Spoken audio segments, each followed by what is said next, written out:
Salut à toi l'ami et bienvenue dans cette nouvelle vidéo dans laquelle je vais te faire un petit peu le bilan, mon bilan de l'année 2018. Dans cette vidéo je vais faire uniquement le bilan du trading et je ferai effectivement mon bilan au niveau du e-commerce dans une autre vidéo où je t'expliquerai les décisions que j'ai prises au niveau du e-commerce. Donc là je vais me concentrer vraiment sur le trading. Alors là voilà mon bilan, ça c'est le bilan de toute l'année 2018 que j'ai fait essentiellement en démo, puisque j'ai commencé effectivement l'année 2018 en réel, mais ça s'est avéré plutôt, je ne vais pas dire catastrophique, mais étant donné que j'étais vraiment sur une performance qui me plaisait pas, c'est vrai que cette année on a été dans une configuration, on est rentré dans une configuration de marché en fait que je connaissais pas encore, puisque j'ai fait que là c'est ma deuxième année de trading. J'ai fait ma première année de trading dans toute l'année 2017 en démo également, où là effectivement j'avais une performance qui était très intéressante. Étant donné qu'on avait un marché, c'est vrai, en 2017, on avait un marché, je ne vais pas dire qu'il était facile, mais je me rends compte qu'au final, il était facile en fait par rapport à cette année 2018. On est rentré effectivement dans un marché beaucoup plus chaotique et où il a fallu adapter la stratégie. Et donc, en tout cas, je suis très content qu'on ait eu une année comme ça, cette année, puisque ça m'a fait découvrir une autre configuration de marché. Et ça m'a fait, remettre en question effectivement quelques points sur ma stratégie, quelques points notamment au niveau psychologique. Et donc voilà. Donc ensuite, je crois que j'ai fait 2 ou 3 mois en réel, les 2-3 premiers mois de l'année. Et ensuite, je me suis remis en démo pour vraiment essayer de m'adapter à ce type de marché. Et voilà, me remettre un petit peu en confiance et à pas trop m'affoler. Encore une fois, le trading, c'est du travail sur du long terme. On ne devient pas trader comme ça en l'espace de quelques mois. Donc il faut essayer de travailler intelligemment. Faut pas mettre en danger son capital réel dans un premier temps. Ça sert à rien. Il faut vraiment essayer d'évoluer petit à petit. Après, il ne faut pas rester en démo non plus pendant des années. C'est pour ça que d'ailleurs, j'ai rattaqué en réel là 2019. Donc hier, on était le 2, je crois, ou le 3. On était le 2. Donc voilà, enfin, j'ai rattaqué cette année en réel. Et donc, bien évidemment, je ferai plusieurs points, notamment, je pense que je ferai un point chaque trimestre où je te ferai une vidéo sur mon évolution. Je pense que je publierai aussi régulièrement mes résultats sur les réseaux sociaux, donc n'hésite pas à me suivre sur les différents réseaux sociaux, tu trouveras les liens dans la description. Je pense plus Facebook et Instagram, ouais, je pense que Facebook et Instagram. Sur Twitter aussi j'en parlerai, enfin voilà, je pense que j'en parlerai sur tous les réseaux sociaux et je publierai régulièrement effectivement mes résultats. Donc là, en ce qui concerne le bilan de l'année 2018, qu'est-ce qu'on peut voir? Déjà 2 chiffres clés qui sont le pourcentage de réussite et le payoff ratio. Ce qu'on peut voir, c'est que j'ai un pourcentage de réussite de 51,84%, donc supérieur à 50%, ce qui est déjà une satisfaction. Moi, je vise les 60%. Pourquoi? Parce que 60% de réussite cumulée à un payoff ratio d'environ 1,40, 1,50. Je suis très satisfait de mon payoff ratio. Voilà, ça permet effectivement de faire une performance qui permet d'être sur une évolution exponentielle. Et en tout cas, voilà. Sachant que le pourcentage de réussite, je pense qu'il tournait les premiers mois de démo de l'année 2018. Je tournais autour des 40%, 45%. J'ai eu du mal un peu à atteindre les 50%. Et c'est vraiment les 4-5 derniers mois que j'ai réussi à faire une moyenne, je pense que entre 55, 60, 65% quelquefois. Donc voilà, donc je suis sur une évolution effectivement du pourcentage de réussite qui a été plutôt exponentielle, notamment en fin d'année. Donc, mais voilà, la moyenne de l'année, ça reste à 51,84%. Donc en tout cas, je suis plutôt satisfait effectivement de l'évolution sur l'année. Alors, j'ai pas le détail de tous les trimestres. Là, c'est une capture d'écran que je t'ai fait puisque j'ai tout ça sur Excel et qui est sur mon PC. Et donc, j'ai pas d'enregistreur écran sur le PC. J'ai pas encore trouvé de logiciel qui me convienne à ce niveau-là.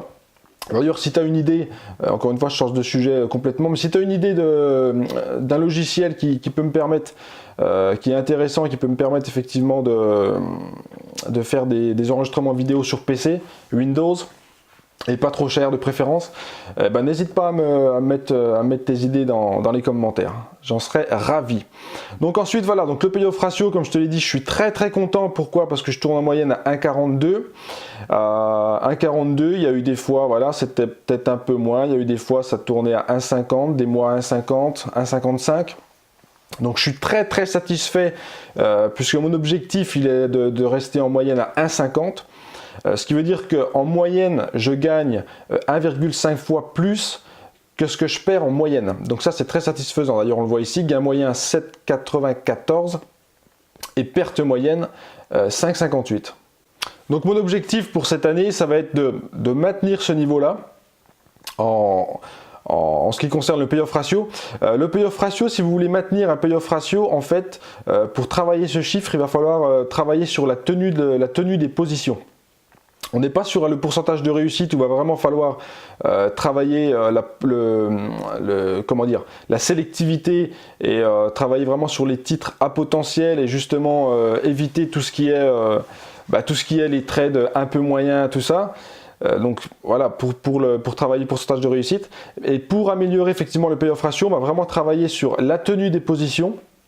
Éviter de sortir rapidement, bien tenir ses positions, bien tenir ses objectifs de trade et puis voilà, tenir ses niveaux. Et tout ça, c'est du travail psychologique. Pour tenir un trade, c'est vraiment du travail psychologique et je suis vraiment content à ce niveau-là puisque j'ai vraiment progressé dans ce sens-là, où effectivement j'arrive à beaucoup plus tenir mes positions. Et donc voilà, j'arrive à faire effectivement des trades à risk-reward de 1,5, 1,7. Sachant que je risque en fait par position, c'est vrai que c'est un truc que je t'ai pas dit, je risque par position 10 $, en travaillant avec un capital de 10 000 $, ce qui fait 0,1% de risque par position. Je travaille vraiment avec un risque minimum. Encore une fois, ça ne sert à rien de travailler avec un risque de 1%. Quand on commence en trading, toujours commencer petit à petit et ensuite essayer d'augmenter son risque en fonction de l'évolution. Donc je pense que c'est ce que je vais faire peut-être un peu cette année. On va voir comment ça se passe. Pour l'instant, j'ai attaqué effectivement en réel, mais je vais commencer pareil avec 0,1% de risque, donc en risquant 10 $ par position avec un capital de 10 000. Et évoluer et augmenter le risque en fonction effectivement des objectifs, si j'atteins mes objectifs hebdomadaires, et ça je pense que je te reparlerai effectivement dans d'autres vidéos, et notamment quand je ferai les bilans trimestriels, je te reparlerai de tout ça. Donc en ce qui concerne la performance annuelle, 5,06%. Alors encore une fois, ça ne paraît pas énorme parce que je travaille avec un risque de 0,1% par position. Donc, mais si on ramène ça, par exemple, si je risquais 1% par position, c'est-à-dire 100 $ par position, ça m'aurait fait une performance annuelle de 50,6%, ce qui est quand même très intéressant. Sachant que les 1%, c'est l'objectif à terme, c'est-à-dire que 1% pour moi, ce sera le risque quand je serai vraiment à un niveau qu'on pourra qualifier quasiment d'expert. Même si je pense que je pourrais monter jusqu'à 1,5%, vraiment au maximum, et ça pourrait être vraiment intéressant. Sachant que là, c'est encore une fois sur un capital de 10 000 $. Donc imaginez après si effectivement le capital augmente, 20 000, 30 000, 50 000, 50%, ça peut vraiment faire une somme qui est très intéressante à la fin de l'année. Avec un capital de 50 000, c'est très simple. Si vous faites 50% de performance, ça vous fera 25 000 $ à la fin de l'année. Ok, donc en ce qui concerne le pourcentage alors moyen, ici vous voyez dans mon journal de trading, j'ai en fait le pourcentage de performance moyenne pour chaque jour de la semaine. Ce qui fait qu'en moyenne, le lundi, je fais plus 0,06%. Le mardi, je tourne flat. C'est vrai que le mardi, c'est pas une journée que je trouve assez. C'est un peu ma journée bête noire, j'ai envie de dire, puisque voilà, bon, on voit que je suis flat, hein, je fais aucune performance, donc ni négative ni positive. Le mercredi, légèrement positif, 0,03%, le jeudi comme le lundi, et le vendredi pas mal aussi. Donc on a plutôt une moyenne qui est plutôt sympathique, on n'a aucune journée qui est négative. Donc ce qui encore une fois est une preuve de régularité, donc il n'y a pas vraiment de gros, comment dire, il n'y a pas vraiment de grosses montagnes russes au niveau de la semaine, ça reste quand même plutôt régulier. Donc c'est un indicateur plutôt intéressant. Et sinon voilà, vous avez ici le graphique, mon graphique donc justement de l'évolution du capital de l'année 2018. Et encore une fois, on voit que c'est plutôt, il y a une période assez linéaire, toute cette période ici, avec un petit trou à ce niveau-là. Et ensuite, une montée plutôt exponentielle et qui s'est un petit peu aplatie en fin d'année, sachant que octobre, novembre, décembre, on a eu des mois où j'ai fait vraiment très peu de trades. Il y a eu pas mal de journées intéressantes au niveau des shorts, hein, puisque il y a eu des mini-cracks, des journées en mini-crack. J'exagère un peu en disant mini-crack, hein, mais il y a eu des belles journées baissières et qui ont permis effectivement de faire des journées intéressantes.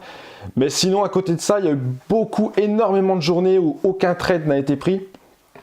Parce qu'il y a eu pas mal de bougies en range où le SPY effectivement faisait pas beaucoup d'activité.